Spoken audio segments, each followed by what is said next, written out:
અંબે, જય ખંભલાઈમાં. એ માં શ્રી મહાશક્તિ ખંભલાઈમાં લક્ષચંડી મહાઅનુષ્ઠાન. આજે 43મો દિવસ, 24 મે 2025, શુભ શનિવાર. શ્રી મહાશક્તિ ખંભલાઈમાં લક્ષચંડી મહાઅનુષ્ઠાન 12/4/2025 શ્રી હનુમાન જયંતિથી શરૂ થયેલું. 18/10/2025 શ્રી ધનતેરસના દિવસે જેની પૂર્ણાવતિ થશે. આદિશક્તિની અગાધ, અનંત, અવિચળ, અડગ, અલૌકિક અને અનરાધાર અમી વર્ષામાં ભીંજાવવા માટે બ્રહ્માસ્ત્ર સમાન વિશ્વનું સૌથી મોટું અને સૌથી સચોટ દુર્ગા સપ્તસતી મહાઅનુષ્ઠાન.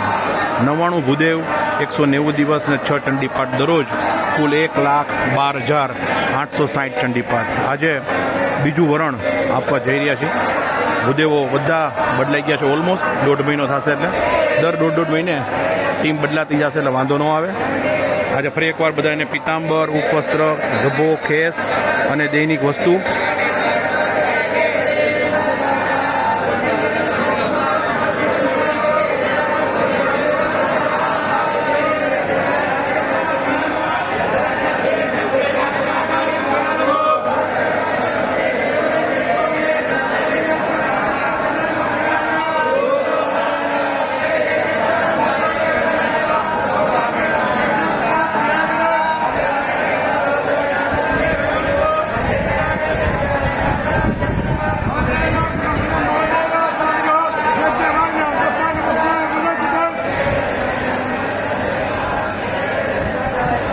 બધું જે 42 દિવસમાં ખલાસ થયું હોય, બ્રશ, ઓલિયો, ટૂથપેસ્ટ, સેવિંગ ક્રીમ, એવરીથિંગ, તેલના પાઉચ, શેમ્પૂના પાઉચ, સાબુ, બ્રશ, બધું.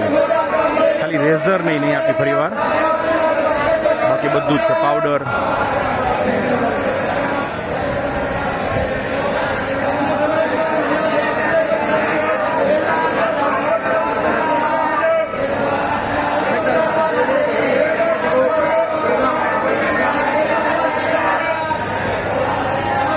નવી ટીમ છે બધાય. પાછળ જે બટુક ગયા છે એ 1.5 મહિના પછી પાછા આવી જશે પાઠશાળામાંથી. આપણા વોલિયન્ટર્સો બધા સતત ધ્યાન આપી રહ્યા છે. તમે જુઓ, ક્યાંય કોઈ જરા પણ બિલકુલ છટકી ના શકે.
એક રજિસ્ટર રાખેલું છે.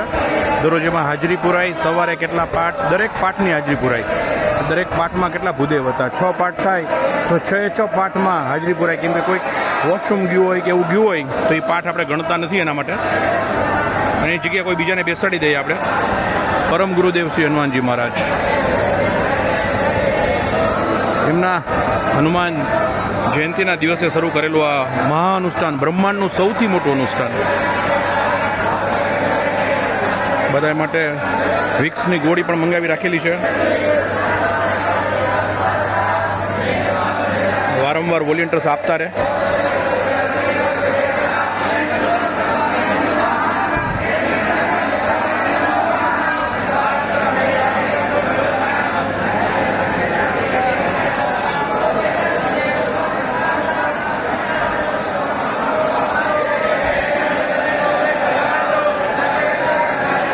એકવાર અહીં આવશો પછી જવાની ઈચ્છા નહીં થાય.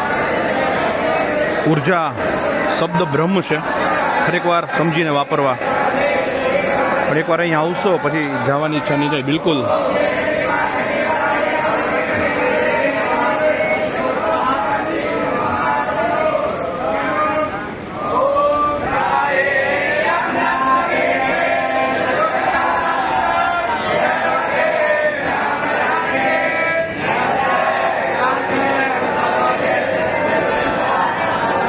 વ્યવસ્થિત બધા ઉપાચાર્યોને કામ સોંપેલું છે એટલે બહુ જ સરસ વ્યવસ્થિત થઈ રહ્યું છે.